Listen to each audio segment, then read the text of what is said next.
que guardas tus promesas, que cumples tu palabra, que guías mi destino. Vamos a abrir, por favor, nuestra Biblia. Si no tienes Biblia, levanta tu mano. Queremos que todos tengan Biblias y van a abrirla en Segunda de Crónicas, segundo libro de Crónicas. Está en el Antiguo Testamento. Si no sabes dónde, busca el índice y ahí lo vas a encontrar, el segundo libro de Crónicas. Está después del libro de Reyes. Segundo libro de Crónicas, capítulo 34. Queremos que todos tengan Biblia en la mano para que vayan escudriñando y poniendo atención a la palabra de Dios. Rafita, ¿no tienes Biblia? ¿Quieres una? ¿Sí? Si le prestan una Biblia acá, Rafa, Silvia, hermana Sandra, ok, acá. ¿Aquí alguien más no tiene Biblia? Ya todos los demás tienen Biblia. Y ya encontraron Segunda de Crónicas, capítulo 34, versículo 1 y 2. Lorena, si le ayudas a Fermín, creo que no lo encuentra. Segunda de Crónicas. Samuel, ¿ya lo encontraste? ¿Sí? Ay, qué bien. Héctor, ¿a poco tú ya lo encontraste? Apenas está empezando y ya lo encontró. ¿O le ayudaste tú? ¿No? Solito. Muy bien. Ya todos entonces lo tienen. Segunda de Crónicas. Chequen si tienen Biblia y chequen si ya lo encontraron. Las personas que nos están visitando, queremos que también estén atentos, atentas. Dice Segunda de Crónicas, capítulo 34, versículo 1 y 2. Vamos a comentar todo el capítulo, pero vamos a leer versículo 1 y 2. Dice: de 8 años era Josías cuando comenzó a reinar, y 31 años reinó en Jerusalén, e hizo lo recto ante los ojos de Jehová, y anduvo en los caminos de David su padre, sin apartarse a la derecha ni a la izquierda. ¿De cuántos años empezó a reinar? 8 años. Josué, ¿qué edad tienes? ¿Qué edad tienes? 13, ya 13. Alguien tiene aquí 8 años, se fueron, ¿verdad? Se subieron los de 8 años. Pero tenemos aquí a este jovencito Josías, que desde los 8 años él tomó una decisión, y de eso vamos a estar hablando. Vamos a pedirle al Señor que nos ilumine, que nos guíe, que nos dé pensamiento y capacidad de concentrarnos. Cierren sus ojos, por favor, vamos a orar. Padre, en este momento ponemos ante ti nuestras vidas. Tú conoces cuán necesitados estamos de un agua viva, el agua viva de tu presencia, de tu espíritu, para que nos dé discernimiento, claridad en nuestras mentes, nos dé capacidad de concentración en lo que tú tienes para hoy. Ayúdame a mí, Señor, tú sabes mis necesidades propias. Y sabes, Señor, que siempre que vengo ante ti me siento muy pequeño para esta tarea. Así es que tú obra en el corazón de cada uno de nosotros para que esta palabra sea una palabra eficaz. Te lo suplicamos, detén pensamientos de distracción en Cristo Jesús. Amén. John Fugles era un anticuario. ¿Usted conoce lo que es un anticuario? Es un hombre que tiene una tienda de antigüedades, es de Inglaterra. Y este hombre tenía muchos papeles, muchos libros y muchas antigüedades. Y él compraba lotes grandes de libros y los tenía arrumbados para en su momento, con tiempo, estar checando si había algo de valor en alguno de esos paquetes que tenía. Y entonces tomó el que correspondía en ese día, desató los libros, el paquete de libros, y empezó a ver qué libros había y si había algo entre las hojas. No encontró nada y pensó, bueno, otro día más sin algo de valor. En eso se fijó en el papel que estaba envolviendo a los libros. Y entonces lo extendió en su escritorio y checó y era una página de una Biblia en latín muy antigua. Resulta que se puso a investigar y esa sola hoja empezó a ver que tenía caracteres muy viejos. Entonces cerró la tienda y se fue con un amigo que era especialista en libros antiguos, y ese hombre juntos se pusieron a ver y a examinar y dice, ¿sabes qué? Creo que esta Biblia es una de las Biblias que se imprimieron en el año 713, la Biblia Clifford. Y sabes que esta hoja vale aproximadamente $175,000. Tienes un tesoro en las manos.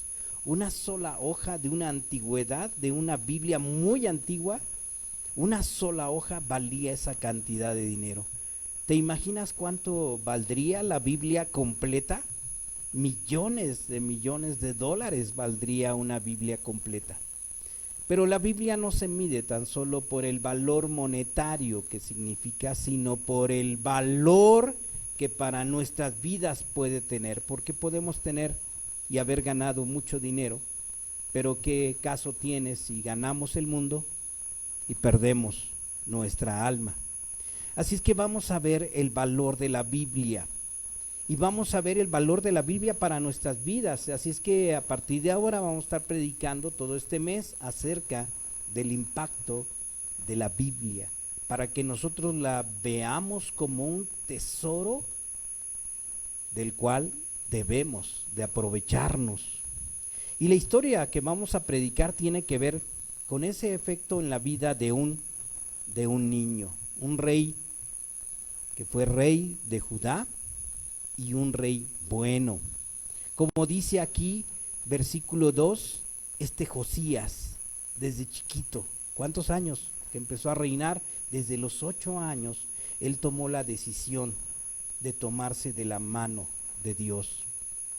Josías significa Jehová sana, su nombre significaba mucho, y él llevó adelante el propósito por el cual le habían puesto ese nombre, Jehová sana. Josías, en esta lectura que hacemos, resulta que está hablando de los mejores reyes que tuvo Judá. Desde el tiempo de David no se había levantado un rey tan bueno como Josías. Josías inició bien a los 8 años, continuó bien y terminó bien. Siempre estuvo tomado de las manos de Dios. Así es que fue un rey bueno que buscó a Dios desde la niñez. Fíjate, el versículo 3 lo que dice: a los 8 años de su reinado, siendo aún muchacho, comenzó a buscar al Dios de David su padre, y a los 12 años comenzó a limpiar a Judá y a Jerusalén de los lugares altos, imágenes de acera, esculturas e imágenes fundidas. O sea, quiso desterrar con el poder que tenía y la capacidad que tenía como rey, quiso hacer una limpieza de aquellos objetos religiosos que ofendían el nombre de Dios. Josías a esa edad ya estaba tomando buenas decisiones. Pero ¿quién fue Josías? Si leyéramos, de hecho lo vamos a hacer, capítulos previos, nos vamos a dar cuenta que Josías, sus papás no habían sido muy buenos. Su padre se llamó Amón. A ver, repite conmigo cómo se llamó el papá de Josías. Amón. Y su abuelo Manasés. A ver, repite conmigo ese nombre. Manasés. Los dos fueron muy malvados. Él vio el ejemplo de mal abuelo y mal padre. A corta edad Josías ya entendía que esa influencia que le había heredado su abuelo y su papá no convenía para él ni para los suyos. Su abuelo durante un tiempo se dedicó a adorar al diablo, y de hecho dedicó a sus hijos a Satanás. ¿Usted conoce ahora gente que dedica a sus hijos a Satanás? Yo conocí a una persona que iba con los brujos de allá de Tenancingo para protegerse. Usted sabe que hay mucho de eso, ¿verdad? Van a las limpias, van con los brujos, van a ver para quitarse de males que les están acechando y tratan de buscar poderes oscuros y de estas personas que se dan de mucho poder para que los limpien.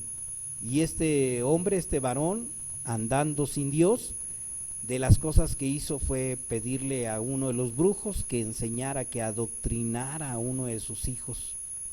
Gracias a Dios este hombre se arrepintió y dejó de hacer eso. Así es que el papá de Josías no dio un buen ejemplo y el abuelo Manasés tampoco. Fíjate, en Segunda de Crónicas, capítulo 33, o sea, un capítulo previo, te voy a pedir que voltees la hoja, versículo 21, su papá, que se llamó Amón comenzó a reinar, 2 años reinó en Jerusalén, y versículo 22, ¿qué dice? ¿Qué pasó? ¿Qué hizo él? Hizo lo malo ante los ojos de Jehová, como había hecho Manasés su padre, porque ofreció sacrificios y sirvió a todos los ídolos que su padre Manasés había hecho, pero nunca se humilló delante de Jehová como se humilló Manasés su padre. Antes bien, aumentó el pecado. Así Josías estuvo bajo la tutela de un papá egoísta, irresponsable con su hijo, muy probablemente violento, muy probablemente adúltero, porque formaba parte de esa forma del mundo de ver el sexo como un juguete. Eso no llega a suceder ahora. No estamos viendo eso mismo, esas influencias que están llegando al internet, a través del internet, sobre todo en las cosas sexuales. Cómo está inundada la red con estas cuestiones de ver el sexo nada más como un placer, autoplacer. Bueno, pues en aquel entonces Josías, este pequeño, bien habría visto todas las fallas de su padre. ¿Y qué pasa cuando un niño ve las fallas de su padre? ¿Qué incuba en su corazón? Incuba dolor, resentimiento, odio, amargura contra Dios, aún contra Dios, porque el niño llega a decir, pero Dios, ¿por qué me tocó ese tipo de papás? ¿Por qué? Y al final de cuentas, contra sí mismo. Lamentablemente eso sucede, y sucede muy frecuentemente, que los niños, pudiendo guardar su corazón como es el deseo de Dios, no lo hacen porque albergan amargura. Dice Proverbios 4:23, sobre toda cosa guardada, guarda tu corazón. Y los niños, que deben de guardar su corazón, pero no nada más los niños. ¿Quiénes más? Nosotros, todos nosotros debemos de guardar nuestro corazón. Y hay muchas cosas que ensucian nuestro corazón. Vamos a ver este video. Quiero que ustedes vean, es un video de un predicador, pero que usa un títere para evangelizar, y me gustaría que pusieras atención, tú que tuviste papás no tan buenos, que a lo mejor pasaste una infancia difícil. Vamos a ver qué es lo que dice, o a lo mejor estás pasando una infancia difícil. Vamos a ver qué dice. Si aquí está tu mamá, Sí, ¿qué sería lo primero que le dirías? botinero. Sí. ¿De qué? Bueno, ¿qué sería lo primero que saldría de tu corazón? Botinero que sonría mi corazón. Sí. Sangre. No. Tienes que decirle. Decirle. Sí. ¿Qué le dirías? Le diría, muchas gracias.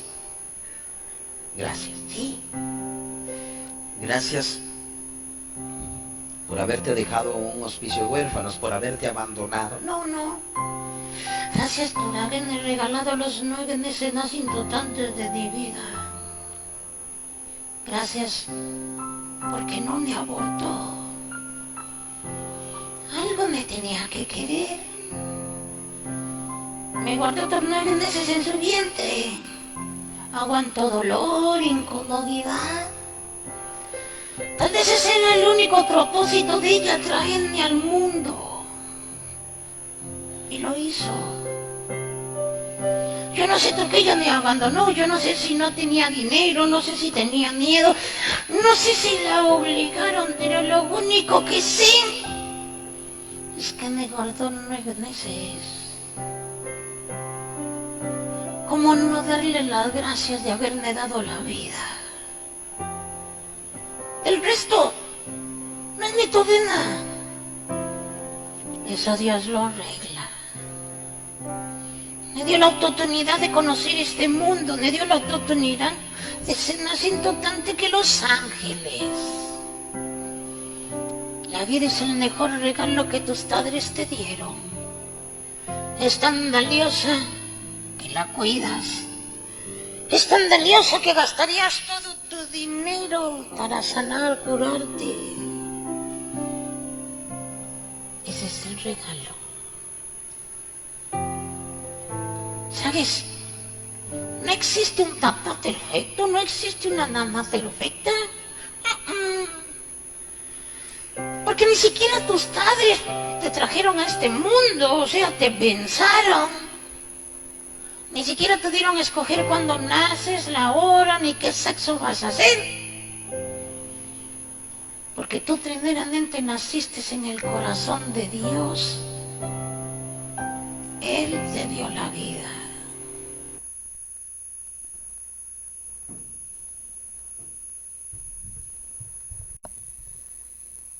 Josías, estamos hablando de Josías, este niño, a pesar de haber sufrido la maldad de sus padres, él toma la decisión de guardar su corazón. Y dice el versículo 3 que quiso imitar a David. ¿Quién era David? Un abuelo, bisabuelo, bisabuelo de él, que todavía era de influencia ahí porque sus salmos se cantaban cada sábado. En su caso eran los sábados, cada vez que iba al templo había cantos de los salmos. Y David, así chiquito, quizás entendería el Salmo 23. Yo creo que es de los que más conocen los niños, ¿verdad? Jehová es mi pastor y nada me faltará. Mi papá sí y mi mamá quizás no son tan buenos, pero Jehová sí es bueno. Y en esas situaciones de tristeza por las que pasaría, en esas noches oscuras en que estaría escuchando la borrachera de su papá y la forma en que golpeaba a su mamá, quizás él sabría ese salmo que dice: y aunque ande en valle de sombra de muerte, no temeré mal alguno, porque tú estarás conmigo. Así es que yo creo que de niño percibió la realidad de un Dios que lo estaba protegiendo, que lo estaba cuidando, y los niños tienen esa capacidad. Hasta cierta edad en que empieza ya la oscuridad a embargar su mente, empieza la influencia de los amigos de la escuela, empieza a albergar odio en su corazón por sus papás que no le cumplen lo que él espera, y entonces empieza a tener que tomar decisiones. ¿Qué decisión tomó? Y él tomó la decisión de guardar su corazón. Pero algo faltaba. Fíjate en el versículo 8 de Segunda de Crónicas 34, algo faltaba. Dice: a los 18 años de su reinado, después de haber limpiado la tierra y la casa, envió a Safán, hijo de Azalía, a Maasías, gobernador de la ciudad, y a Joá, hijo de Joacás, canciller, ¿para qué? Reparasen la casa de Jehová su Dios. Estuvo haciendo trabajos hacia afuera, en ese deseo de agradar a Dios, pero ahora pensó: ¿pero qué pasa en la casa de Dios? ¿Qué pasa en el templo de Jerusalén? Y entonces envió a toda una serie de súbditos, de oficiales de su reino, para que arreglaran y vieran ellos qué orden iban a tener ahí. Y algo que pasó en el versículo 18 es que cuando regresaron regresaron las personas que él había enviado. Uno de ellos le dice: ¿sabes qué? El sacerdote Hilcías me dio un libro. El sacerdote había encontrado un libro, una parte de la Biblia que no se había visto desde hace tiempo, la encontró. Y entonces dice ahí que leyó Safán en él delante del rey. A los 18 años Josías tuvo un encuentro con la palabra de Dios. Los eruditos piensan que ha de haber sido el libro de Deuteronomio que se había perdido, que ya no conocían de su existencia. Y seguramente con todas las situaciones que habían sufrido de desgaste en la fe, los propios sacerdotes habían olvidado y la tenían por ahí arrumbada, y ellos mismos no sabían que estaba ese libro de la ley. ¿Y qué hizo este joven? ¿Qué hizo con la Biblia? Primero la leyó, la meditó, la estudió. Si tienes tu boletín, ahí tienes que escribir: la estudió. Si a alguien le falta una pluma, levante su mano, le vamos a dar pluma. ¿Qué hizo con la Biblia? Pudo haberse seguido dedicando al internet, ¿verdad? A su celular. ¿Habría celular en ese entonces? No creo, ¿verdad? Pero habría otras formas de distracción. Como rey tenía muchas ocupaciones, pero no, decidió que la Biblia era importante. Decidió que había que leerla, había que meditarla, había que estudiarla. Y dice que se pusieron a leer este libro. Detuvo todo lo demás que tenía que hacer como rey y dijo: vamos a leerla. A pesar de sus ocupaciones, él decidió dedicar ese tiempo a buscar qué era lo que decía Dios. Y la Biblia, debemos tener claro que es un instrumento de lucha. Para muchos la Biblia está arrumbada en sus casas, y yo espero que no sea el caso, pero muchos cristianos llegan de la iglesia y ponen su Biblia, y la próxima semana, domingo temprano: ¿dónde dejé mi Biblia? Denme mi Biblia. Y ya por ahí aparece la Biblia, la agarran un poquito por bolsa, nada más la limpian y vámonos a la iglesia.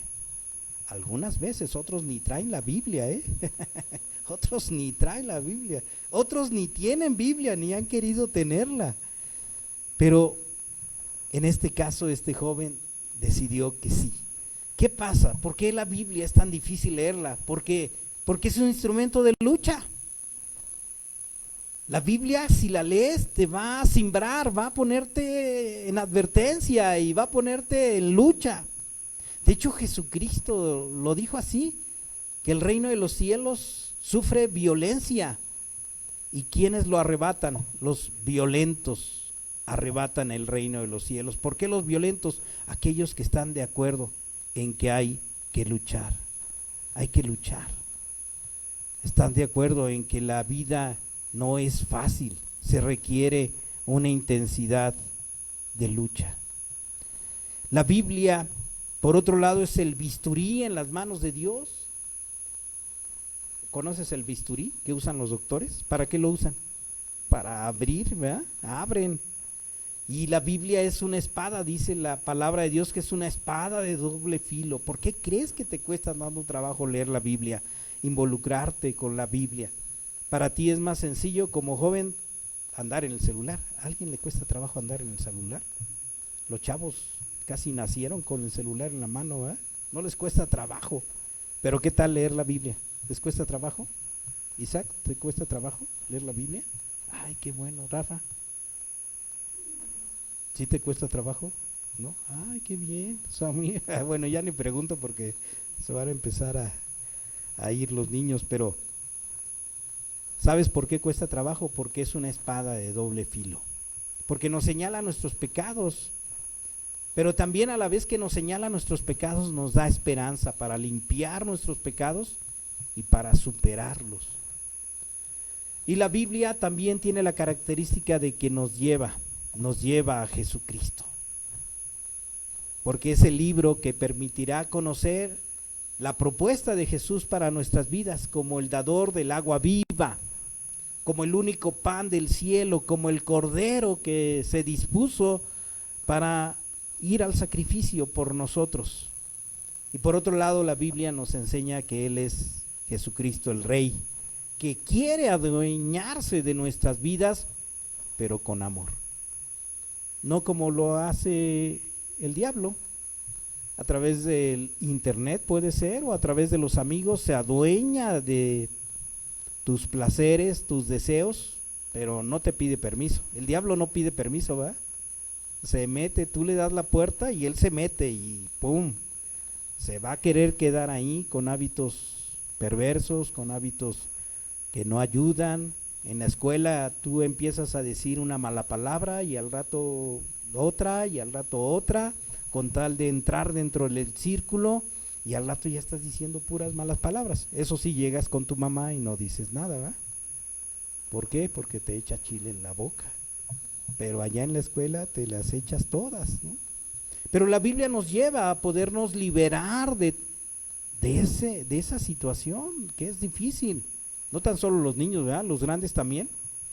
Tenemos esa lucha que hay en los trabajos por mantenernos dentro del poder de Dios, de la capacidad de Dios que puede dar en uno para guardar nuestro corazón. Por otro lado, en el versículo 19 nos dice que cuando terminó de leer, la Biblia lo llevó al arrepentimiento. Anótale ahí, lo llevó al arrepentimiento. Versículo 19, luego que el rey oyó las palabras de la ley, rasgó sus vestidos. Rompió sus vestidos. Se rasgó la túnica real, se descubrió y empezó a romper. Josías reaccionó con dolor y angustia porque veía las consecuencias de haber fallado a Dios. Como parte de esa espada de doble filo, la palabra de Dios le llevó a tener claridad de las consecuencias de mi mediocridad en las cosas de Dios. Fíjense, él estaba en un pueblo que sí tenía un templo de Dios, asistían los sábados, los domingos, los días festivos, y estaban cerca de Dios, pero a la vez habían permitido otros dioses a ellos que llegaban a sus vidas, y descubrió a través de la palabra de Dios que Dios es un Dios celoso, que no quiere la mediocridad de sus personas. ¿Jesucristo se dio a medias? ¿Tú qué crees? ¿Jesús fue a medias su entrega o fue una entrega total? Él vino y se entregó totalmente, y Él sabe que lo que más nos conviene es una entrega total. No tener ídolos, no tener otras pasiones que nos roben la concentración que merece Dios. Por eso Él sabía que los problemas que Él veía en su alrededor y que anticipaban que iban a llegar, le tuvo claro, estos problemas los merecemos. La rasgadura de vestiduras era una expresión de horror, era una expresión de aceptación, de culpa y de pena por él y por la nación. Una expresión de una convicción de pecado. Estoy de acuerdo en qué pecado he fallado, yo estoy fallando a Dios, yo he hecho lo malo ante Dios, no he sido correcto con Dios, he permitido dañar mi corazón, ennegrecer mi corazón, he dado lugar al coraje, al odio, al resentimiento. Y la convicción del pecado es sanidad para el creyente. Convencernos de pecado es lo mejor que puede pasar. Pero si no hubiera leído la Biblia, ¿hubiera llegado a esa convicción de pecado? ¿No? Él hubiera estado tranquilo, pues estoy haciendo bien, ¿no? Estoy tirando ídolos por allá y por allá. Pero cuando llegó la Biblia dice, ¿y tus ídolos? ¿Y tus propios pecados qué? Y entonces le llegó la claridad en él, de parte de Dios, de que había que ser total, había que ser una entrega total. Él leería Deuteronomio, y les voy a leer algunos de los pasajes. Deuteronomio 4:7.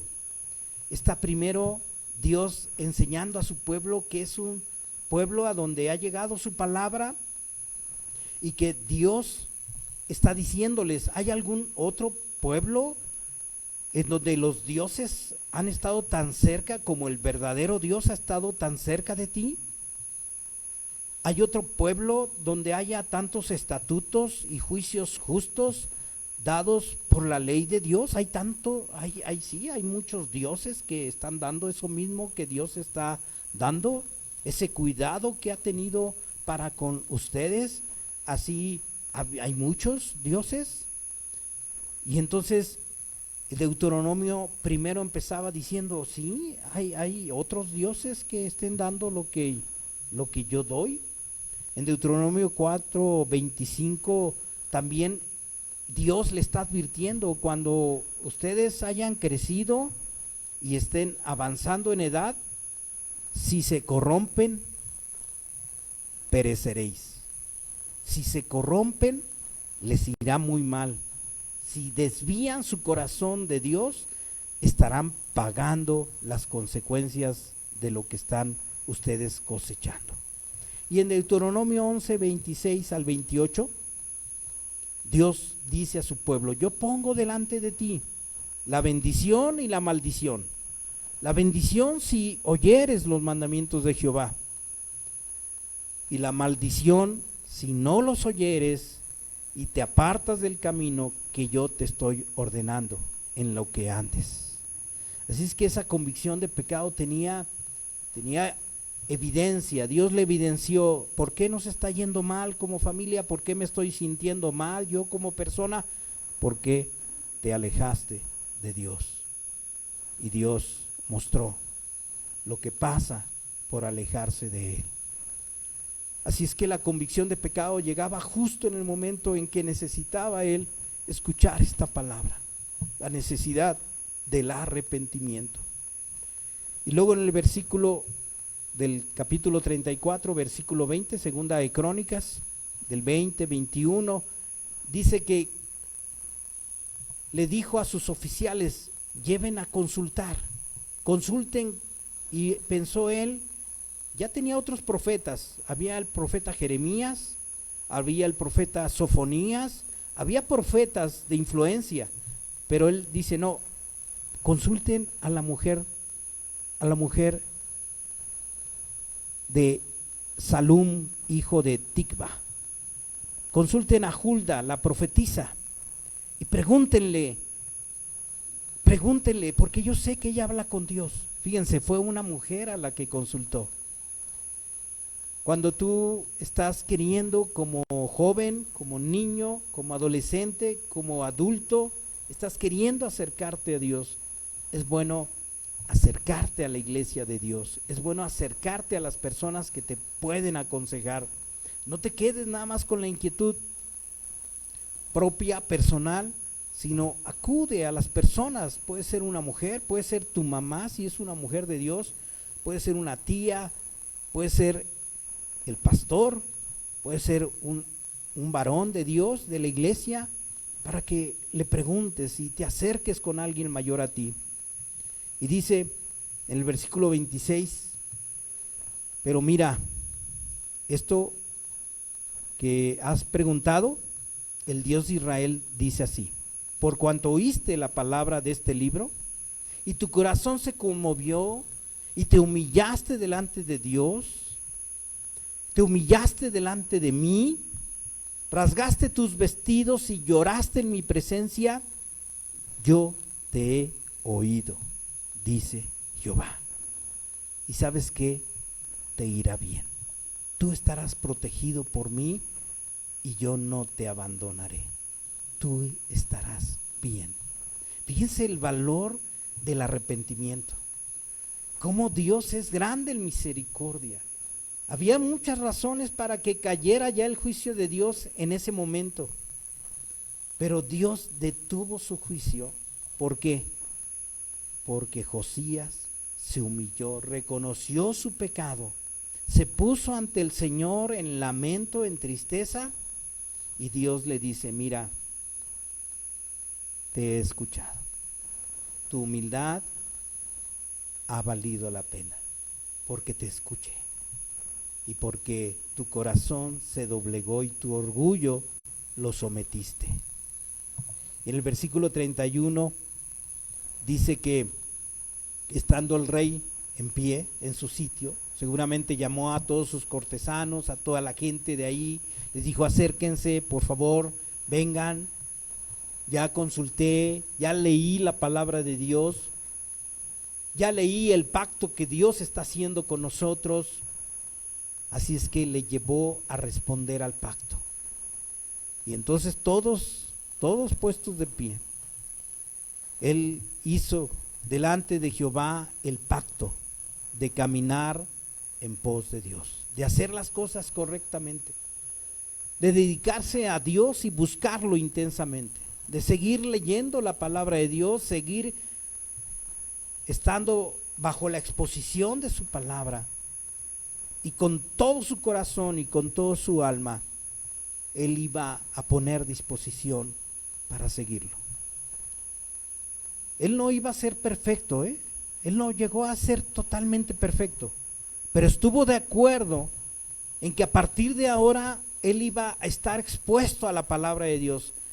Y cuando estás expuesto en esa decisión, aunque yo falle, yo voy a estar buscando su palabra para que me vuelva su espada a cortar si estoy actuando mal. Yo estoy de acuerdo en hacerlo. El Señor Jesucristo, Él sabía de la forma en que somos, la manera en que somos débiles, la manera en que nos equivocamos una y otra vez, pero Él lo que quería es que estuviéramos cerca de Él, nos acercáramos a Él, intensamente siguiéramos. Y yo creo que algunos de ustedes ya saben, ya lo han visto. Cuando tú te alejas de Dios y cuando cometes pecado, no te estás tranquilo. Hay algo que sabes que no estás haciendo bien y tu corazón está fragmentado, sientes un vacío interior y sabes que las cosas no deben ser así. Y entonces inevitablemente esa sed del alma que no puedes saciar con ninguna otra cosa, te lleva a buscar a Dios. Y te das cuenta: Señor, no me puedo escapar de ti, no me puedo escapar de ti. Así como estás de joven, de adolescente, de joven mayor, de adulto, quizás ya más grande que adulto, tú sabes muy bien que no te puedes escapar de Dios. Dios ahí está siempre, buscando estar contigo, buscando alentarte, buscando que tú te abraces a Él. Porque Él ya se entregó a ti, porque Él ya está amándote. De tal manera te amó que dio a su Hijo unigénito para que todo aquel que en Él cree no se pierda, mas tenga vida eterna. Les voy a pedir que se ponga de pie. Pónganse de pie, por favor.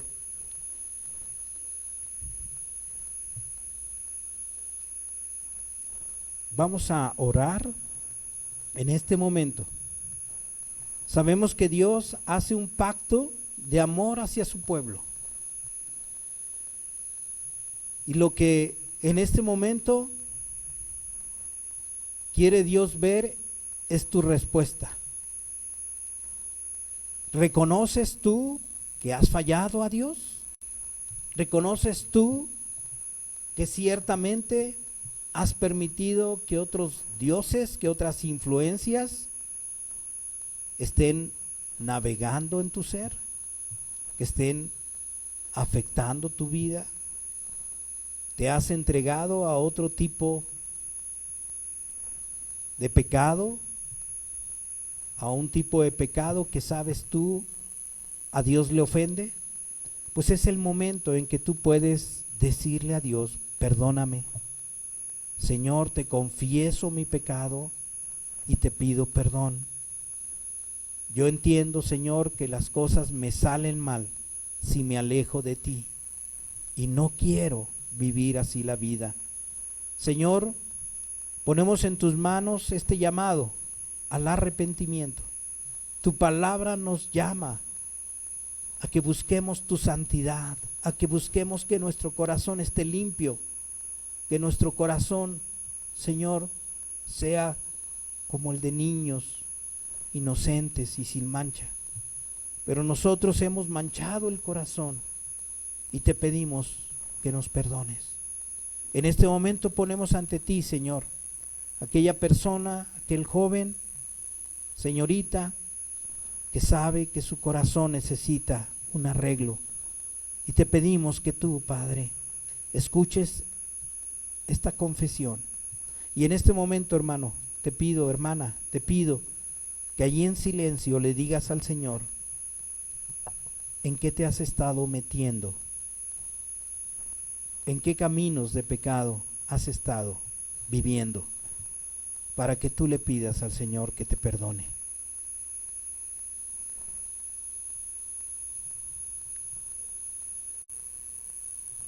Y al mismo tiempo que estás orando, vamos a escuchar este canto. Algunos ya lo saben, para que lo cantemos juntos. Dios de pactos.